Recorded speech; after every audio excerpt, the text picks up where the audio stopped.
Okay, it is Tuesday, February 2nd, and we're in typography. Thanks for being patient with me. So let me just reiterate what we're going to do today. We're going to start the day by looking at these movies that I want you to understand.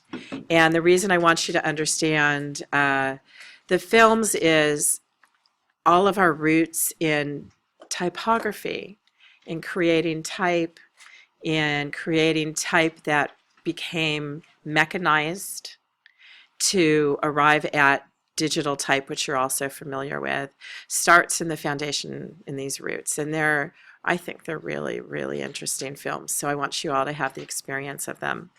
Um, so we'll start with that. Then I will go to the Q&A where you've all uploaded, let me just pull this up on the screen so you can see it, where you've uploaded your thumbnails or your digital progress with your type specimen chart.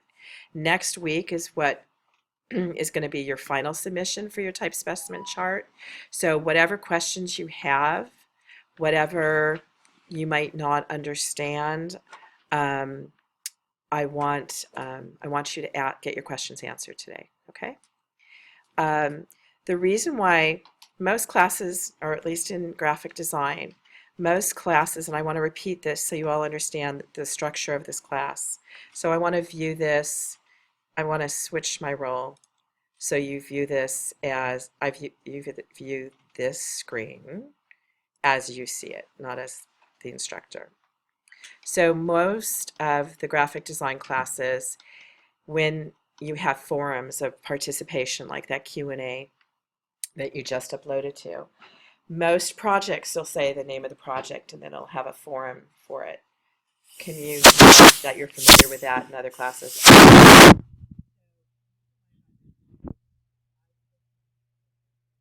With all the many things on the Moodle page. It just would overwhelm me. Yeah, you're nodding too. Right. It's too much to keep track of. So I'm trying to keep this class very tightly contained so you know where to head at each step. So the only forum we really have for this class, besides your Google posts for your creative archives, those are forums, is this Q&A. So when I want you to upload to a forum archive, we're going to make the Q&A the place, the one container for it, under one title, just so you know. What I also want to emphasize, oh my God, I almost fell down the hatch. I swear it's really weird. So what I want you to recognize is this graphic that says I love typography and this link here, they're the same. They take you to this page, which is an external web page for the course. Everything you need for the class, everything, is on this page. The only thing this page does not have for you is access to submissions in Moodle. That's what we need Moodle for. We need Moodle to go to activities, assignments, and look at all your deadlines. All right? And I'm sticking really tight to these deadlines because I find that it's not good when we fall behind. It isn't. And I'd really like for all of you to get a lot of progress in class. And John kindly put the due dates right here. But this one's wrong, John. It says due the 17th. We need to fix it. What? To right here where it says it's due the 16th. That's incorrect. Okay. So take a look. All the due dates, same thing. You put 12th, it's the 11th. So all your due dates, really, you should assume are Monday, basically, is really what I did. So we need to fix it. If I had some trouble with Liz's classes too because of leap year. Oh, that's interesting. Anyway, your due dates are this column where it says due date. These are your due dates. That's the time the window closes. If you have a 50 megabyte PDF file and you upload it at 10:55, you're not going to make the due date. You get that? You understand what I'm saying, right? So give yourself a lot of time for uploading. Moodle is really funky and weird. Don't cut it too close, all right? So John, you know what? We don't need these deadlines here. I only needed them on the forums, not on the assignments. So you could just take that comma, and remove all that, John. Right. Because they can see it all right here, okay? Okay. It was the same thing for some of the quizzes. Oh, it was weird. Yeah, for the I think the due date was right, but when the quiz was Did you put names next to the quizzes? I have no idea. All right, maybe you could go in and I look. think it's the second one. All right, let's look. Yeah. It's not hard. Let's look.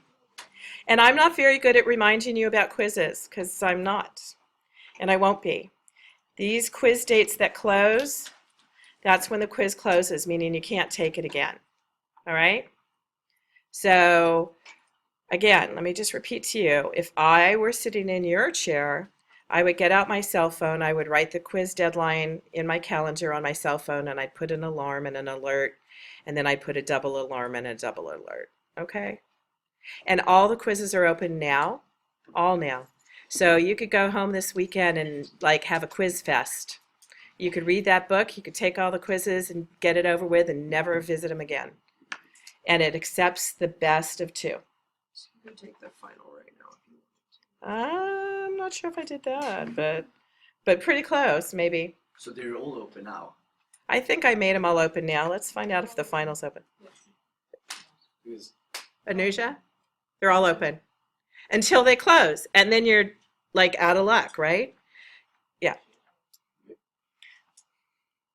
Yeah. So knock yourself out, right? You know, get some things off your shoulders.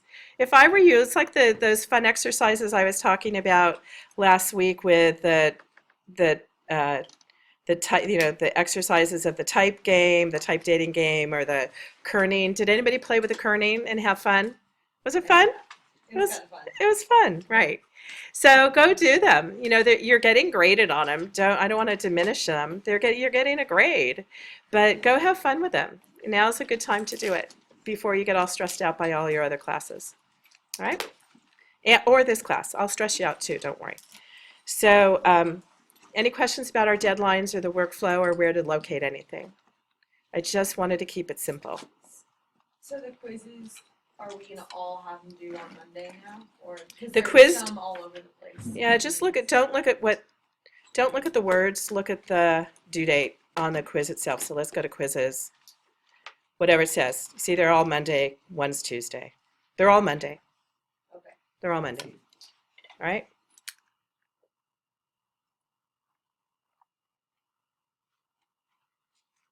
So that's what I would do. I would give myself a couple days, know that I would put it off and procrastinate. I'd give myself a second alarm, knowing that I procrastinate, and I'd give myself another alarm an hour later saying, get to it. All right? Because, you know, things get in the way. Weird things happen in our life and our families and our work schedules and other classes. So I say, get a jump start. All right, that being said, I want to start very simply by something super basic that all of you should be very familiar with. In many instances in this class, we are going to be very focused on print, which means you need to be very clear on the difference between print resolution and web resolution. So even if you think you know this, you can never know too much. So just bear with me on a really quick little exercise. Sydney, right? Okay, because you're not born knowing this stuff, and it's very important that you have it very clear, especially because all of you are going to start your books, and you want to make sure that you're going to start to grab imagery, whatever you've chosen to do, that is the proper resolution for printing a book. Okay? All right. So if I could have everybody's eyes up here, you guys can do that phone deadline stuff a little later. What I want to do is this. I'm going to go tinker in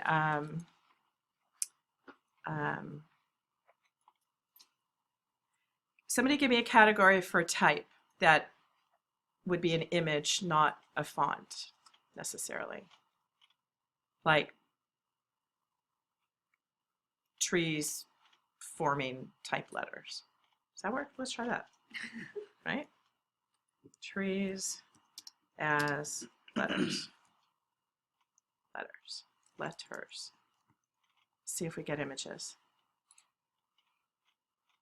All right. So here's fonts that look like trees. And now what I'm going to do, so when you're on the internet, so let me give you my lecture on stealing. Let me give you my lecture on resolution. And let me give you my lecture on found images. This is important to know. So if you're taking any image off the internet, you're stealing it. You have no legal right to the image unless you've purchased it or you have something that has granted you permission to reuse the image. If you're on the internet, let me show you this, and you type public domain, let's say photography, high resolution. I do this a lot, resolution.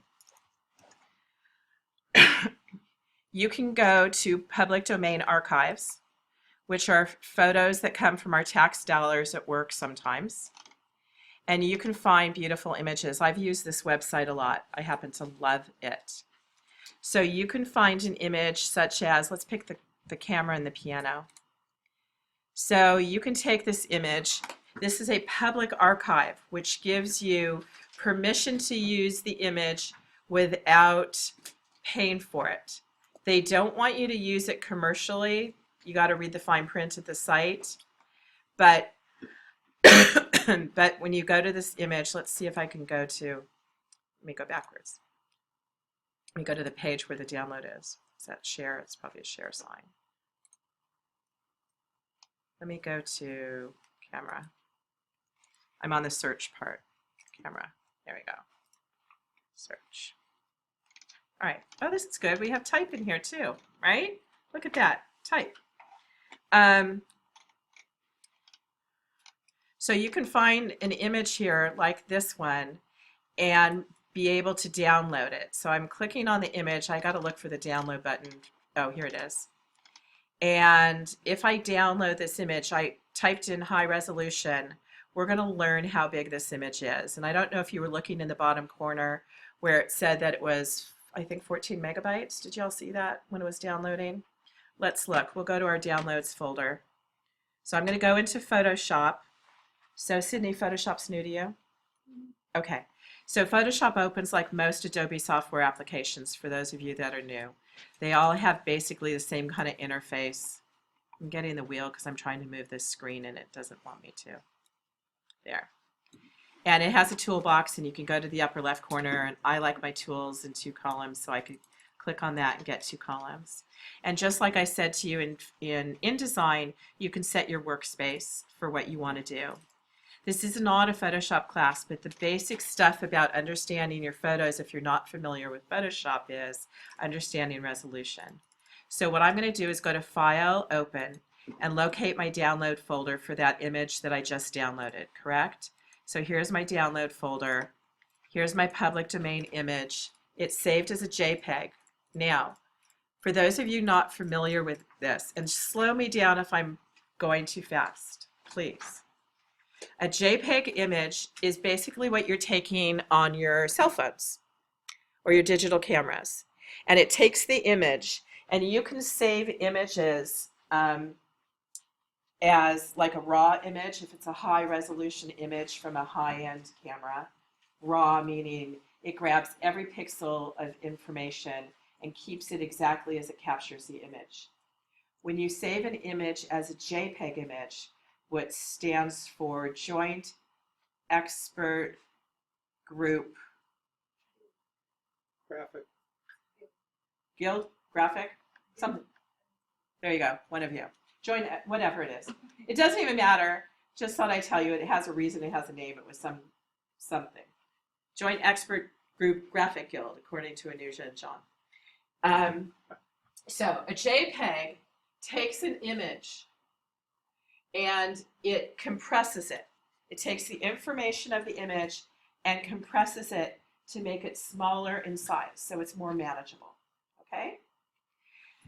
Then we learned that this image is measured in pixels. These are not inches or millimeters or centimeters, they're pixels, and this is 4,500 pixels wide by 3,000 pixels tall as a JPEG compressed image.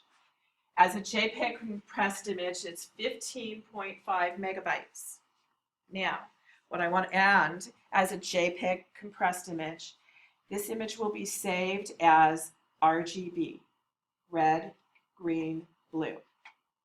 Does anybody know why red, green, blue? Somebody who took my class before should know. No? Maybe not. So this is new for you guys. Is this new for you guys? What's the question? How come the JPEG image is saved as red, green, blue, RGB? It's a digital computer, so it's like light instead of.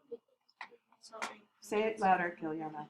it's for like a computer interface, so it's like light, so it's not the same as what like colors on paper. Okay.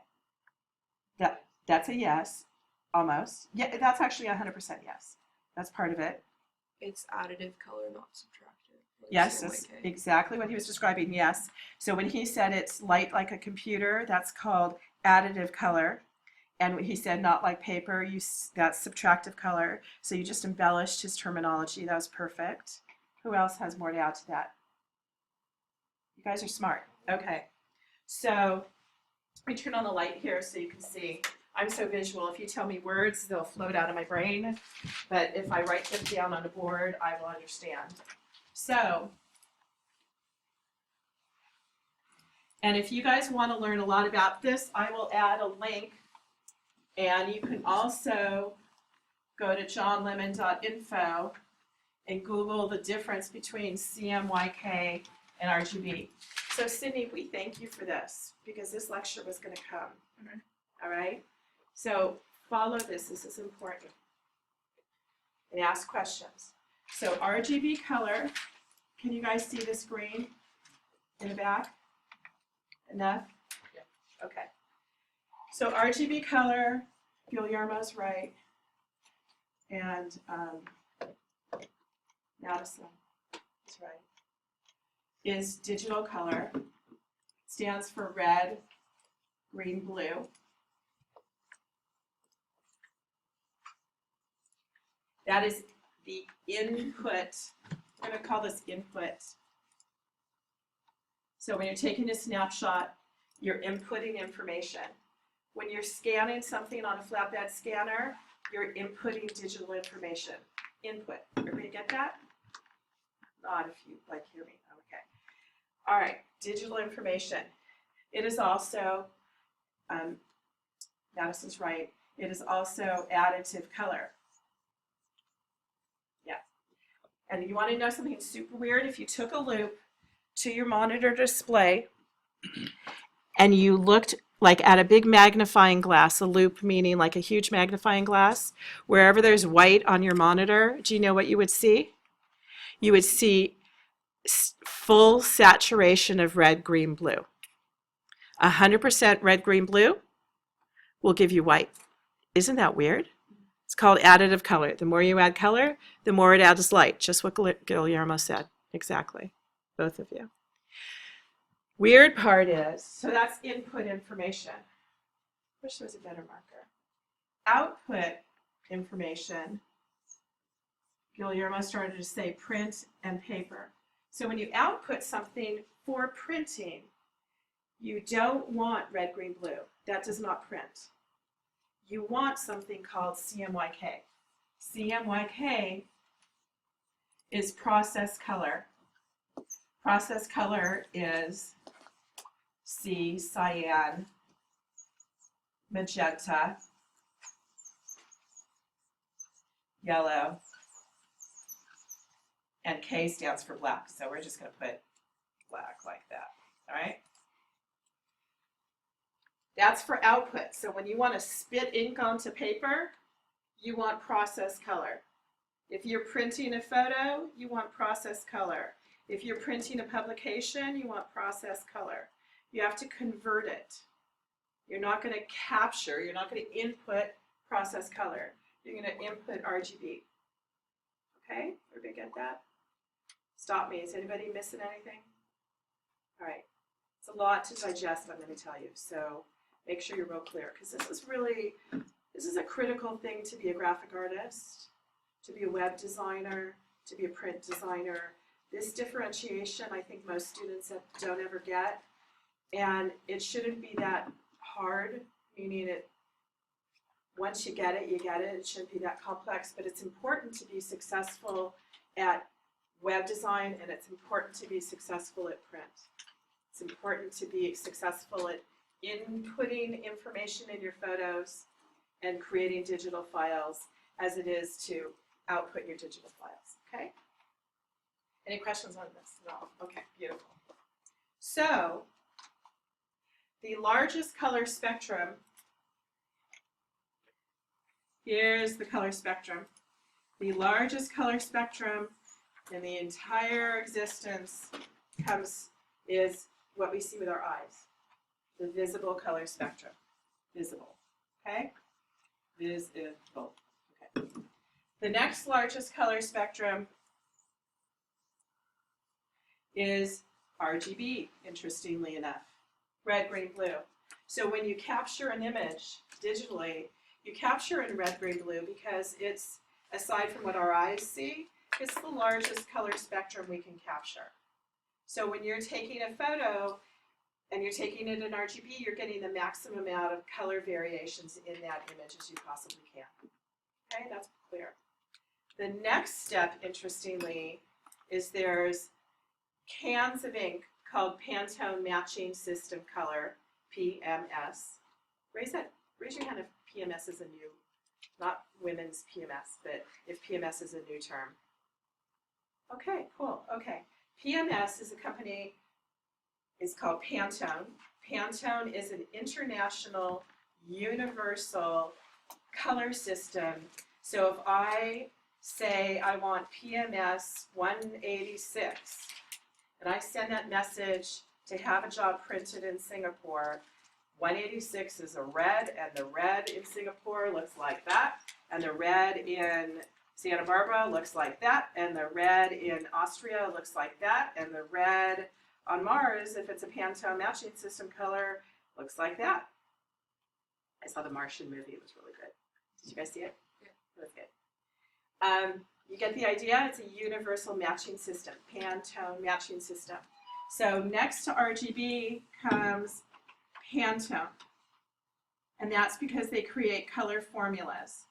And the smallest color system to replicate, believe it or not, which always shocked me, is CMYK, is what we print posters with, what we print our books with, what we print anything with, is CMYK. Is it possible for you to locate that lecture? If you go to victoriatorf.com/GDP111, you'll get a home page, and then you'll get links to like the color lectures. And then I'll help you find it. And then we can post it on the Q&A. Because I want you guys to have a reference for this, okay? Is this good? Is it making sense to everybody? Not so hard, right? Is this like the best ever? It is. Okay, good. All right. So I've given you a ton of information. So input is digital. Input is RGB. Input is the maximum color spectrum we could do digitally. Output for printing, like Guillermo said, on paper is CMYK. So when you were a kid, everybody, so think about this. You're in preschool, and there's a little easel in front of you, and there's paper, and there's 4 colors of paint, and there's a brush in every color. And you start with a white piece of paper, and you take the red brush and you put paint on, and you take the blue brush and you put paint on, and you take the yellow brush and you put paint on. What happens to your color when you've put all those colors on top of each other? Yeah, you get mucky brown, you get dark muck, yeah, you get mud. Exactly. So that's called subtractive color, because you're subtracting the light by adding more color. It's a little weird, but you were absolutely right. It's just the opposite of RGB. It's just the opposite of RGB. It's exactly it. So that's why CMYK is called subtractive color. Is that what you're looking for?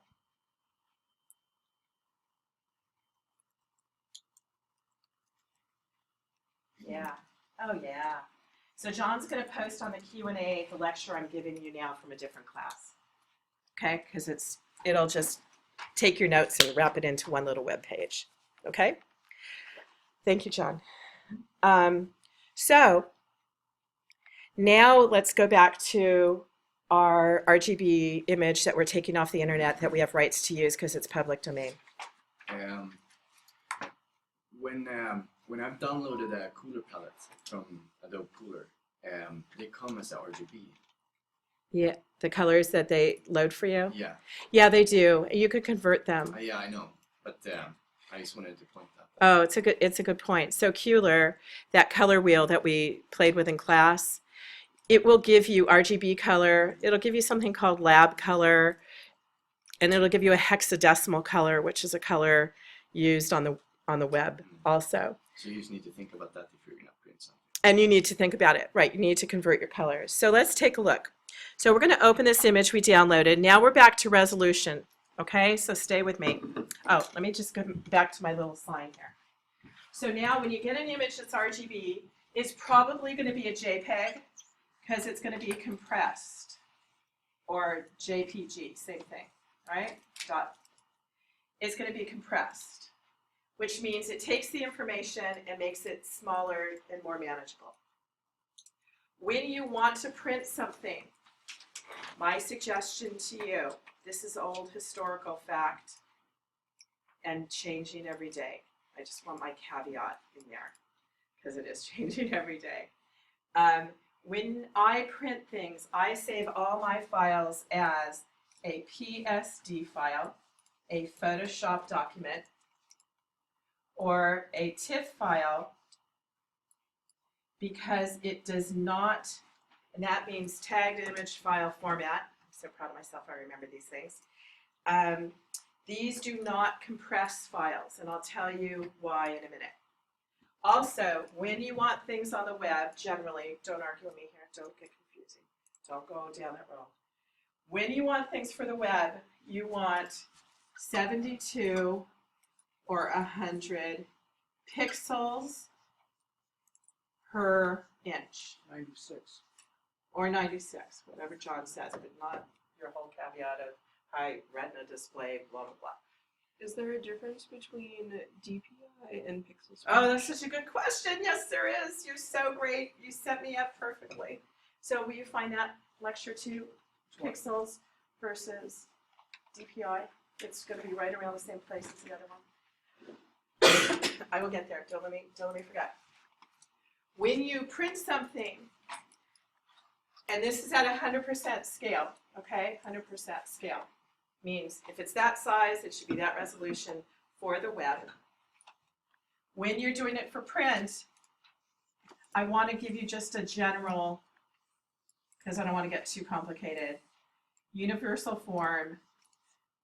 It's 300 DPI.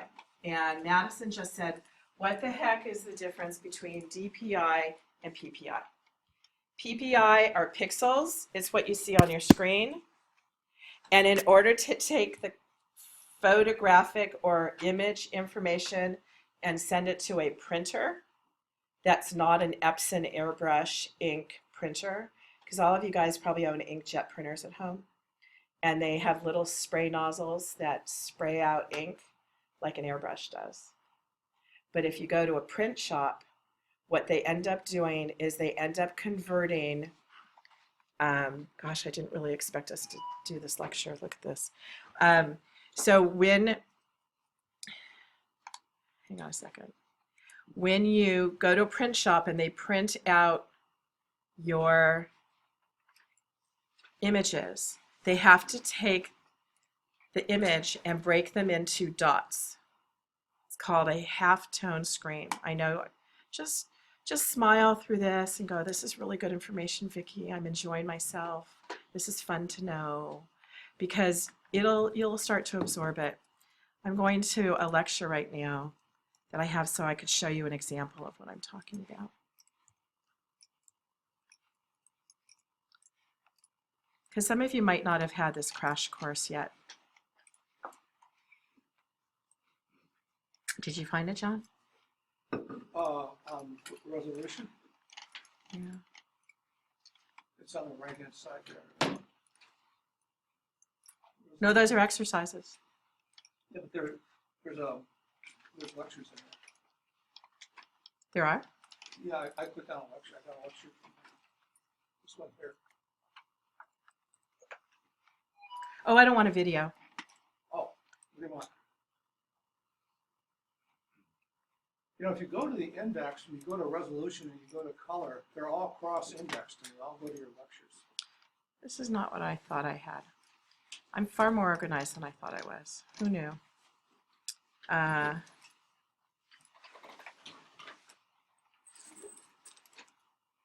Okay, here you go. So just look at the screen above. That's kind of the image that'll sum it up for you. When you have an image that's continuous tone, like a photograph, when it actually prints on paper, the printers can't print shades of gray. You put ink in a printing press, and to get shades of gray, you basically have to take the image and break it into a series of dots. The bigger dots make things look blacker, and the smaller dots make things look lighter gray. Because when you take it away from your eye and you have distance, you don't see the dots, they're teeny. So that's called dots per inch. And how many dots per inch is how crisp the dots are created. Like when you look at a newspaper and you look at an image and it's been broken into these dots. A newspaper is like a paper towel, like a napkin. You know when you doodle on a napkin and you let your pen sit too long and the ink goes and spreads out like that. So when you're on porous paper, the ink will suck it up and the dot will get bigger and it kind of blurs. When you print on a magazine that has coated shiny paper, the dot will sit on top of the paper, the ink will sit on top of the paper and not suck into the paper, and it'll hold a crisper dot.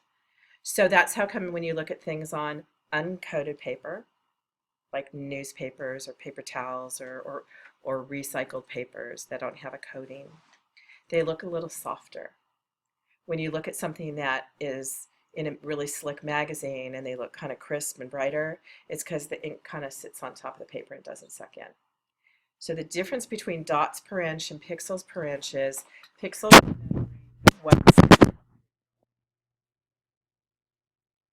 and dots is measuring how that image was broken into the dots for printing.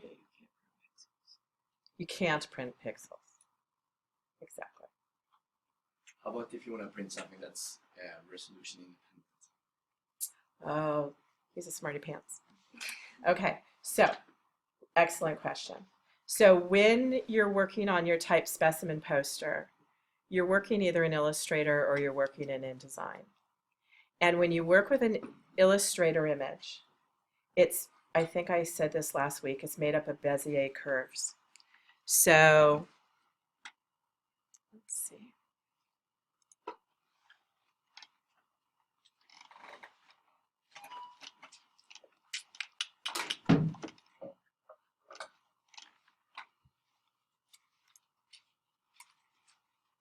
Here you go. So here's an image that's created in Illustrator. And the way those images are created is there's an XY coordinate here. So let's look at this curve. Right here. There's an XY coordinate here that says put a dot. There's an XY coordinate here that says put another dot. It's a vector point. It's called a vector point. And then what's the arc between those 2 points? That determines a curve. So it's all about mathematical equations. Okay? And so when I showed you the other day to take your type and turn it to a vector, we did that last week. Everybody with me on this? It's a vector graphic, which means it has no pixels, which means it's a mathematical equation of XY coordinate, XY coordinate, XY coordinate, and it makes it a scalable graphic, which means you can multiply anything times whatever, and it can scale up proportionally. Hang on. I'm on a roll. I'll lose track. So it's not pixels. So your question was, Anton, a really good question. It has no pixels in it. How do you print it? The computer, the software we work with, the Adobe software we work with, has a language called PostScript. Wow, you guys are getting like an entire semester in one language.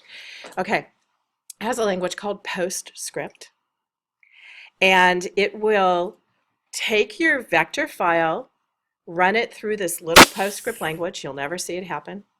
It just happens. And when it goes to the printer, it will convert things to the dots it needs based on the printer it's going to. And you don't have to do anything except sip your coffee. Okay? And I don't want to get too complex about this because most things happen without us. When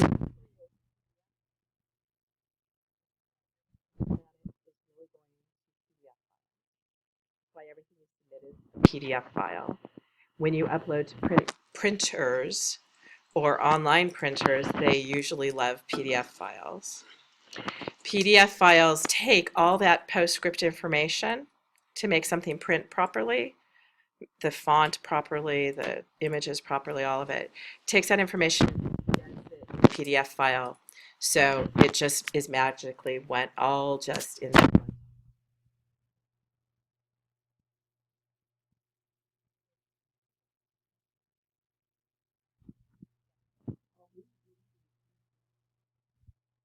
Oh, me, are going to learn so much from John about WebType.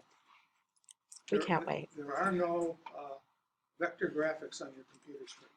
There you go. All raster. There you go. So to that, When you look at Illustrator, you're looking at a rasterized image. yeah. So raster is all about pixels. You get that? All right. So hopefully this is understandable to you. So now let's get to the whole reason we started this. We started this for don't make an image too big for the screen is really what we started this with. But this information you're learning today is going to help you when you get the images for your books, because I'll show you why right now. So now I'm in Photoshop. I'm going to locate the file that we downloaded. And we go to the downloads folder, and it's saved as a JPEG, a compressed file. And I'm going to click open. And remember, it says it's 15 megabytes compressed. And I select open, and now I'm in Photoshop, and here's our image. And lo and behold, what we learned. This is what you need to learn to interface with. When you're in Photoshop, you go to image, and you go to image mode, and it tells you what color it was captured in. And what a shock to all of us, it captured in RGB. Red, green, blue. Right? All right. So, because we're going to use this on the web, red, green, blue is awesome. If we were going to print it, we would have to change it to CMYK. That's where we'd do it. But I don't want to do it yet. I want you to see other stuff. When I'm here, if I want to know how big my file is and what the resolution is, I go to image, image size, and I get this display. And it tells me my 4,500 pixel image measures 22.5 inches by 15 inches, and it's 200 pixels per inch. All right? You also notice that the image when we downloaded it was 15.5 megabytes, but when we decompressed it, when we expanded it open, it's 38.6 megabytes in reality. Does everybody follow all that? That's clear when you look at it on the screen. All right. If we were to print this image, and we wanted to print this image at 22 inches, 22.5 inches, we don't have enough information in this image for it to be 22.5 inches in size. Because we said we want a high resolution image to be 300 pixels or 300 dots per inch. Yeah? I hear you. Pixels are dots. Well, we want it to be dots, but when we resolve it, we're going to resolve it to pixels anyway. So then it's always 150 dots per inch. No, don't go there. No, I mean, isn't it? If No. it's 300, No. that's 150. No. I'm not even going down that road. No. That's lines per inch. You're confusing lines per inch. Well, I'm talking about 300 pixels per inch. You're thinking of a Can do line screen. 150 LPI. No, you're thinking of a 150 line screen. Yeah. But we're not talking about line screen. We're just staying with 300 pixels per inch. That's it. Okay. Shh, don't pay any attention to what he said. Okay. So, because you could get too crazy over this and there's no reason to. So it's not enough image here. And so what we want to do is find out at high resolution what we need. So I uncheck resample. Resample means add stuff, fake it. We never want to fake it. Okay? So if I change the resolution of the image to 300, I have 38.6 megabytes of information. If I change it to 300, our image at maximum resolution can be a 15-inch image. Do you all follow that? Do you get it? Does anybody in here know what Silly Putty is? Does anybody not know what Silly Putty is? Okay. Silly Putty is a cultural thing for kids, little kids. You know how I go back to my childhood all the time here, right? It's like a little Easter egg, little plastic Easter egg filled with chewing gum, but it's not gum. You don't want to put it in your mouth, you'll die. It's got chemicals. It's terrible. It's just a little piece of stretchy stuff like taffy or gum, like Play-Doh. Let's go for Play-Doh. Like Play-Doh. But the cool part about Silly Putty, why we like Silly Putty is, I'll have to bring my Silly Putty. I got a bunch. You got to remind me. Silly Putty is you take it out. You know the comics that you get in the Sunday newspaper for anybody who reads a newspaper anymore. You know, you take the Silly Putty, you play with it, you roll it in a ball, you just smash it out. Now you got a little Silly Putty pancake, and you slam it down and push real hard into the comics, and you gently peel it off, and you see an image from the ink that offset onto the Silly Putty. You follow me? You can all visualize that, right? Now, let's say that Silly Putty image is 38.6 megabytes of information. If I resample my Silly Putty, I would stretch it to make it bigger, my Silly Putty. What would happen to my image when I stretch my Silly Putty image? It'll distort it, it'll blur it, it'll make it fuzzy, it won't have the perfect, crisp, original quality. You lose information. You don't lose information, you lose quality. You lose quality. So that's why we don't resample things. That's my Silly Putty conversation with you guys.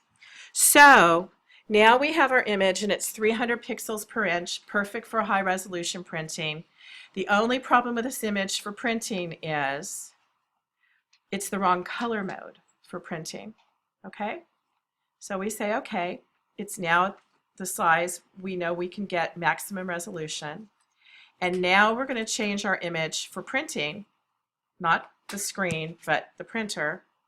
And I'm going to change the color mode, image mode, CMYK, to CMYK for printing. You say, okay.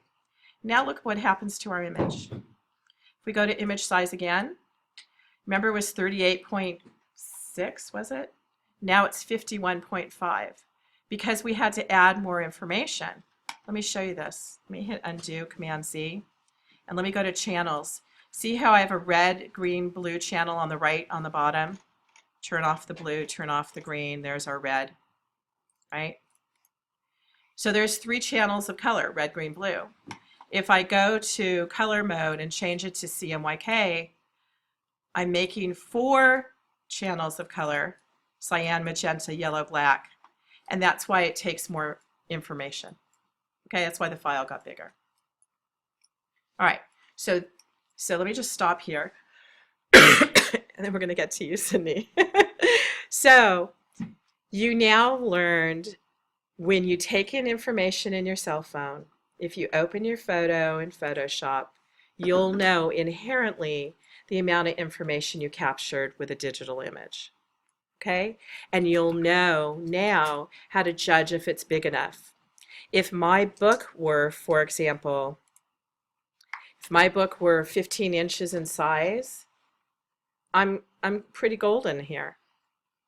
If my book were 18 inches in size, I'm not in such good shape because my image would be too small if I wanted an image to be an entire 18-inch bleed image. If I want my image to take up not a 9-inch page and a 9-inch page, but one 9-inch page, I'm fine. I got a 15-inch image. Do you know, with just an average iPhone, if you take a photo and have that 300? It's usually like a 4x6 image. Really? Really. Because I take my little snappy shots, I'm just, like all of us, we all just grab our images. At 300 pixels per inch, it's usually a 4x6 image-ish, which is really important to know. Don't we have like a high? I think in some phones, you can reset it. Like, I think the iPhone 6 is much bigger. Like, I don't have a 6, I got a 5. Or maybe last time I looked was a 4. I looked at my iPhone 4, so I'm not sure. So on here, say you were gonna print it, how would you change it from pixels per inch to dots per inch, or do you have to? Okay, so remember when I said to Anton he could sit around and sip his coffee while the computer spit it out properly? Same Okay, thing so- for you. Okay, I was freaking out. It's like, what if So- I don't think I ever printed? So for you, if you're at 300 pixels per inch, so if you're in your image size, if you have a resolution of 300 pixels per inch and you press the button to print something, you are Okay. awesome. You are not awesome if you put it in InDesign at 200%. If you put it in InDesign and you enlarged your image in InDesign at 200% because you wanted it to be a 30-inch image, you've watered it down by half. Do you understand that? Yes. Okay. Does everybody else understand that? Want me to repeat it, or that was okay? Want me to repeat it? It was good. Okay. So if we're just gonna leave it, if we're gonna post it on the web instead of printing it, we put it at like 100 pixels then, or do we leave it? Yeah, you're so smart. So you're a perfect lead into what we're talking about. So let's pretend, Sydney, this is the scan of your thumbnails, and you happen to have like a rocking awesome phone that creates these amazing images. I'm hitting Command Z, which turned it back to RGB. That's what I just did. So now you want to take this JPEG image and you want to put it, actually, you know what? I'm going to show you what happens. So I'm going to take this JPEG image and I want to put it on our monitor display for the class. This is going to be a really great lesson for all of you because nobody's probably done this before. So I'm going to take the image and I want it to fit on the screen at school. So I can change my inches to pixels if I want, or I could look up above. It's not letting me do it down here. I'm going to resample my image, which means I can get rid of stuff or I can add stuff. You don't ever want to add, but you can get rid of. And I want my image to be, let's say 100. Let's just pick that because it's easy. Notice how the pixels went to 1500. And I want to be able to view it on the screen, so I'm going to make it just 10, so it's 1000 pixels, right? Oops. There. No, did that do that right? Oh, I wanted pixels, so let me make it 10 inches. That's what I wanted. So now I'm 1000 pixels by 667, and I'm going to save it, and I'm going to save my document as.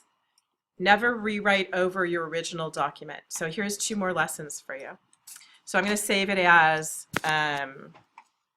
small to post. It's a kind of silly name, but you got the idea. Let's leave it. And I'm going to save it as a JPEG. Now, for everybody who wants to be, and I'm going to slide this up to maximum so it's as big as I specified.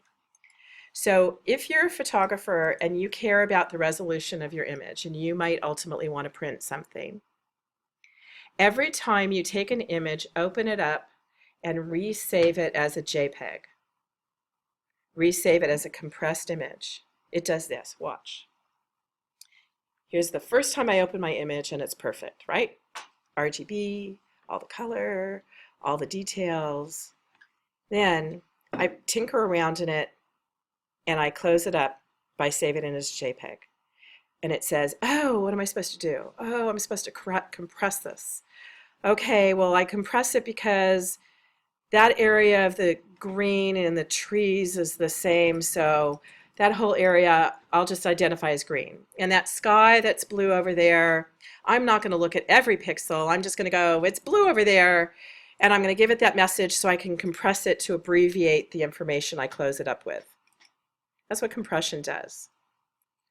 And so every time you open it, compress it, open it, compress it, you start to diminish the integrity of the file and lose the detail of information. If you save it as a TIFF, tagged image file format, so here's our choices. Save as. I saw your hand, John.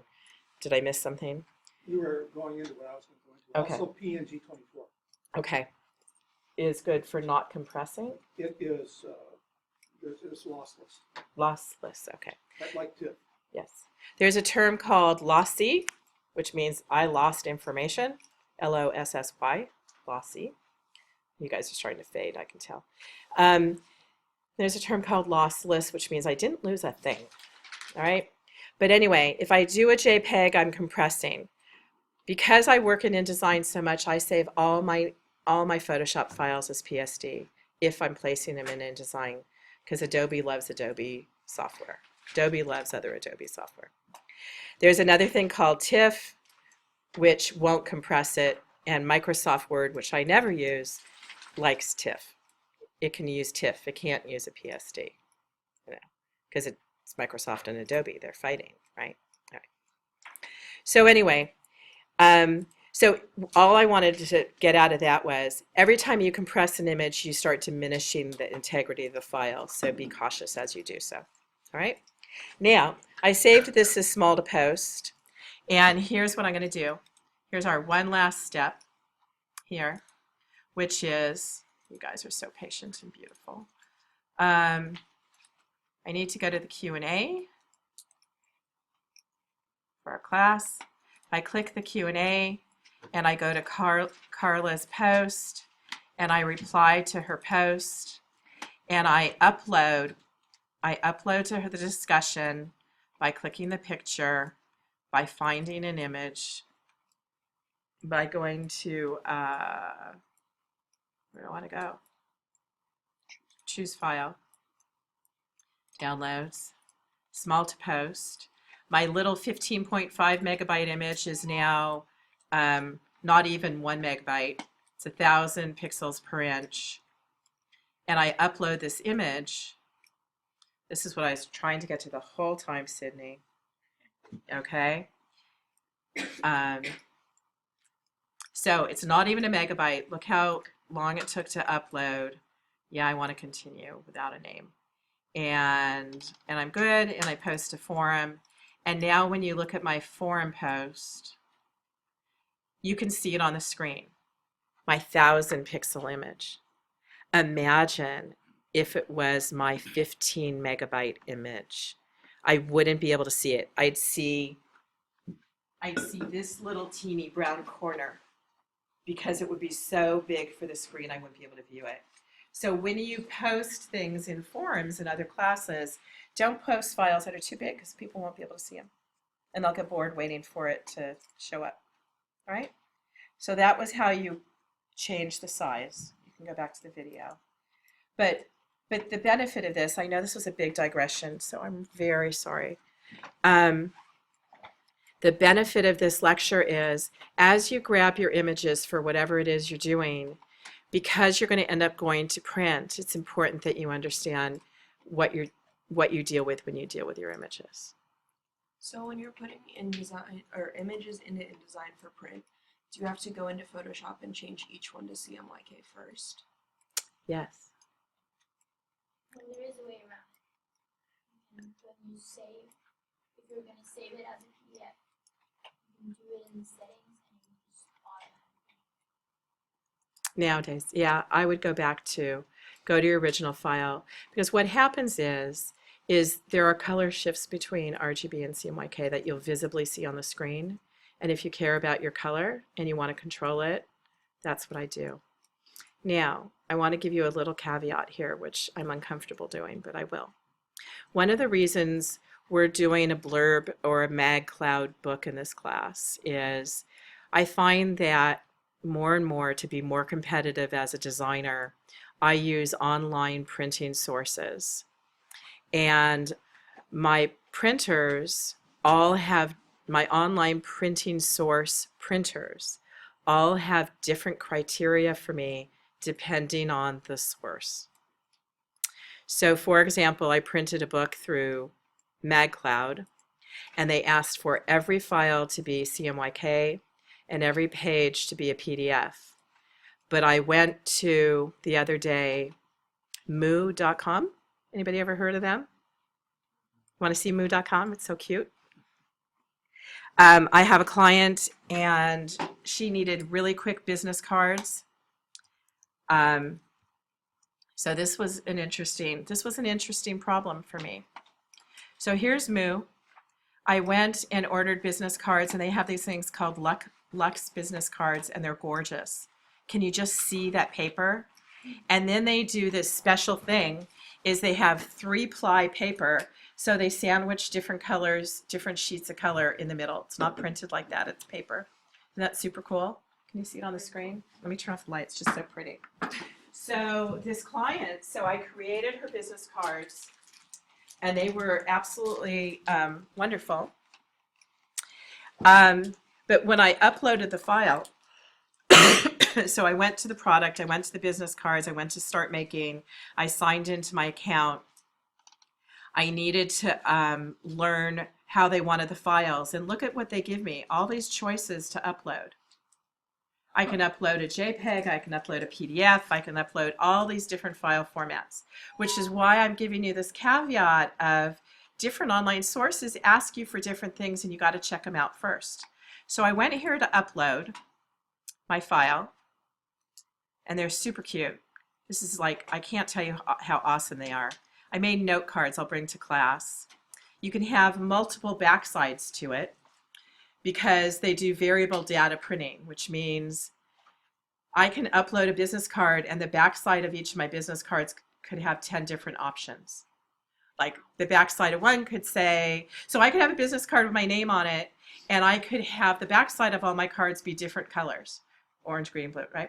Or I could have it say different things, like you rock, or awesome, or whatever on the back of my cards. Now, what I needed to do was go to guideline and templates here to find out what they wanted. And then I'm sorry, we are so digressing today. You guys are going to get a breather. We're going to watch movies later and have popcorn, I think. So notice that it will let you download a design template in software you're familiar with, right? And if that's not great, it tells you the bleed area. So a business card is ordinarily trimmed at 3.5 by 2. But it says, I want you to make your document 3.66 and 2.16 because I want the bleed so we could trim them small. Yeah? All right. And then it says you have a safe area, which is this dotted line you see here, which means anything outside of that safe area might get chopped off and you might not be happy, right? And then it says, what do we print with? We print with CMYK. And even though they're a digital printer, meaning they're not doing traditional offset printing, which I don't want to start talking about too much, only because you guys will hate me. We could do it a different day. They're printing with CMYK color, so our files need to be CMYK. But the reason I brought this up was I saved my file as a PDF. I made it in InDesign. I saved it as an Adobe PDF X1, and it did something super stupid, and I was mad, which was I uploaded my PDF file, and the business card. Do you guys want to see the business cards? Do you understand my story? All right, let's see if I can find it. You just got to bear with me a second as I go to my Gmail account. Don't use my Gmail account because I don't use it.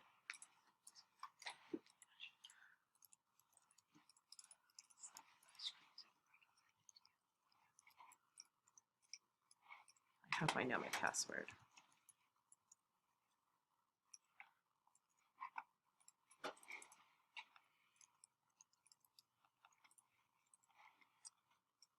Here we go. So here's my client's business card. And because I had them drop ship to her, I didn't get samples of them. But here we go.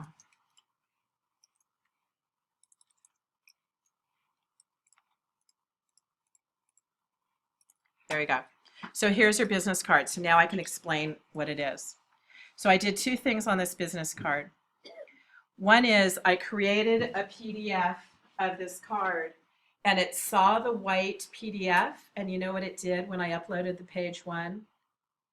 It took this color all the way to the edge, so it blew it up and filled up the card, because it was a PDF and it saw that as nothing, and it saw that as the image area. So what that means is that it distorted my card and my type. And you wouldn't ordinarily notice it, but I knew exactly how large it should be. So my workaround for it was I had to save that as a JPEG so it would see the white pixels here, because as a PDF it saw them as transparent. Do you follow me? Okay. This one was no problem. However, it printed with a problem. I intentionally printed the type so it would trim off here, trim off the bottom, and trim off here. But because it's a gang run printer, which means they're printing 100 business cards for different people on one monster size sheet, they don't trim as carefully as we desire them to. It's kind of a little hit and miss. So although I wanted the B to sit on the bottom line and knew that part of it would get trimmed off, too much got trimmed off, so I'm not very happy. Super happy with the color. You could see the texture of the paper. It's gorgeous, right? It's this thick. I'll bring a sample pack, or you guys can order a sample pack from them and they'll show you their products. They do variable data stickers. It's super cute. And they're very inexpensive. So these business cards, ordinarily, if you went to an offset printer, would be $300 to print, or $400 to print. My client could get a really small quantity, like 200, for a lot less money. You can go on Moo and figure out the price. But so it's valuable. So the reason why I showed you this, why did I show you this? I showed you this because I want you to understand my caveat about all the files. The way I save my files is the way you traditionally should do it. It's a good workflow practice, the way I'll teach you. But now with all these different websites and all these digital printers, you can see that they will accept so many different variables for upload. You just need to read the guidelines carefully, okay? So, there's a lot of digression, as usual, but really useful, because now you've really got the foundation for having a conversation in this class about high resolution images. So, any questions about resolution, color mode of images, file formats for images when you place them in InDesign? We'll review it a little more, but we really have the foundation here. Yeah. When a photo says like 800 by 600 pixels, is that looking at the actual size, the dimensions? There's 800 pixels on one side and 600 on the other? Or, Yeah. So Yeah. then for like a 300 pixels per inch Yeah. photo, those measurements you could actually convert between them, or Yeah. because a lot of times online you'll Take a see- square inch. 300 pixels per inch means 300 by 300. Yeah. Yes. In an inch. Okay. Yes. Yes. Yeah. Don't make that more complicated.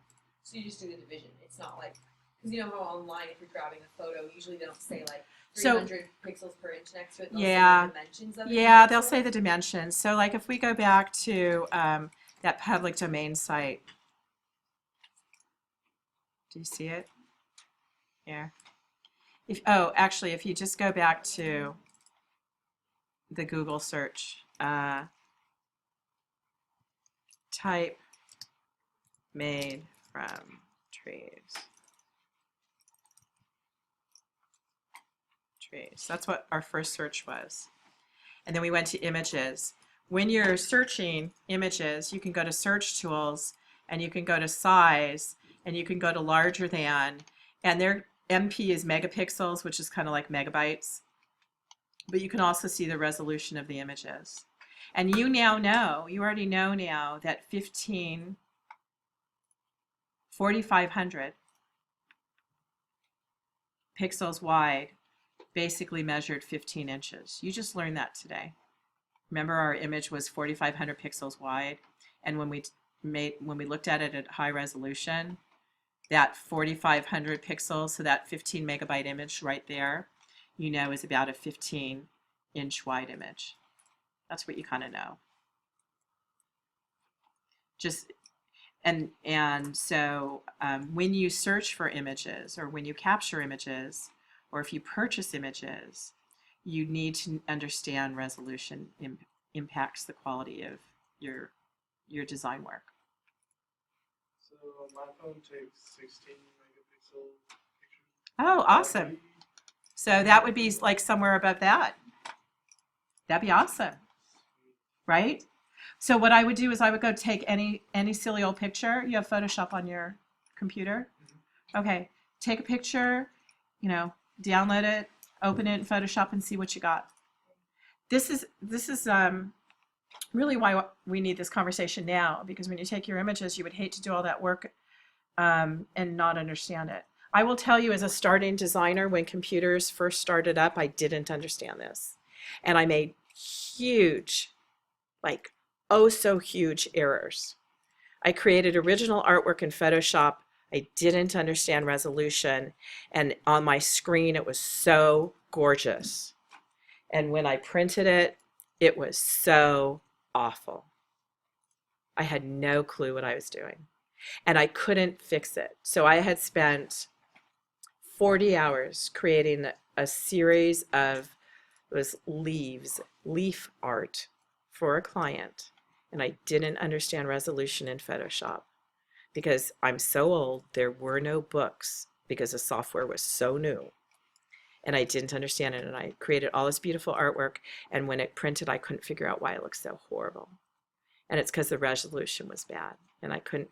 So all those hours of original artwork creation in Photoshop, I couldn't recover without going back in and redrawing everything again.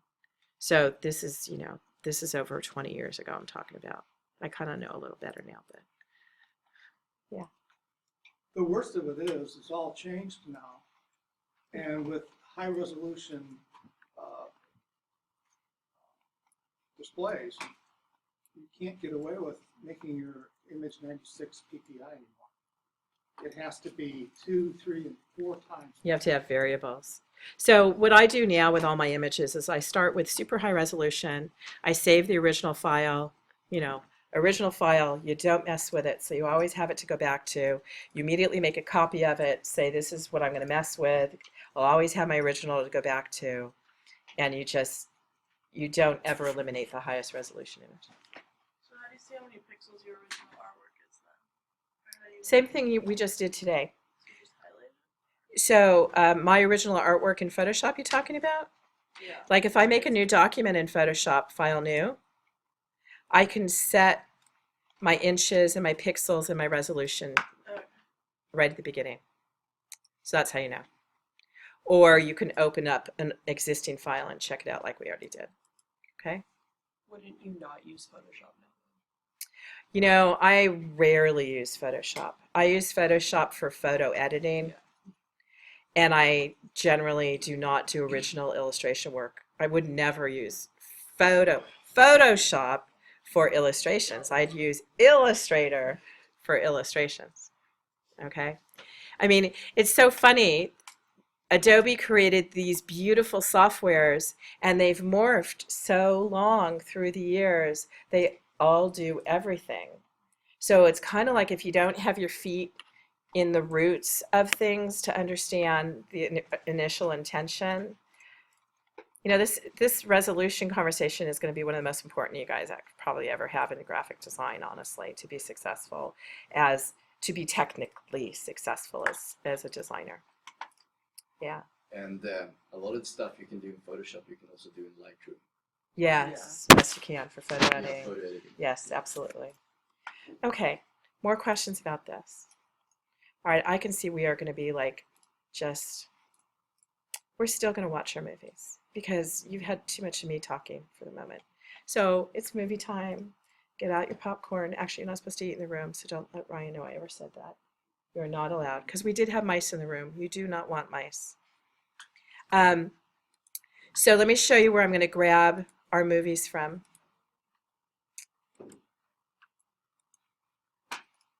Let's see. So our movies are on the resources page, and I'm not going to show you all of them. I'm going to show you my favorites. If you go down to here to where it says movies, we're going to watch these three and just take a break. I happen to choose these three because, and there's one more. If you go to the link movies, I think I'm also going to show you the Linotype machine because it's, I think, historically important. And the reason, let me just tell you why we're going to watch these movies. One is we're going to watch a movie called Letter Carver because it's a man who chisels type into stone. And it'll help you understand the way type is created and how it was created long ago before there was machinery like the Linotype machine to create multiple images. The next thing we're going to do is we're going to watch this film, which I absolutely love, called Letterpress Printing. And it's a beautiful film. Like I think I told you it was like one of those Sunday morning, what's that Sunday morning TV show? That's kind of newsy. It's wonderful. You'll find it. It's just charming. And you'll appreciate it. And it's the art of printing. Does anybody in here do lithographs or etchings? Silk screens? Yeah? Okay. You'll come to love this. Letterpress printing is what we used to do traditionally a long, long ago. Now it's a lost art, and you can charge gazillions of dollars for doing letterpress printing. So if you want to make gazillions of dollars, learn how to do this. And then we're going to start with this, the creation of printing type, which is it's a silent movie about Gaudi, Frederick Gaudi, and how he created the typeface called Gaudi, which is completely awesome. Like the artist at work. Silent movie for obvious reasons. Look at when he lived, right? So I think that's super cool. And then I'm going to show you the Linotype machine because when we use terms like sorts and leading and font and glyph, you're going to learn these terms traditionally, how they were rooted pre-computers, okay? So I'm going to stop recording, and I know we're running out of time, so we're going to see where we're at after that, but I want to give you guys a break from my voice. So let's start with Gaudi, actually, and pause.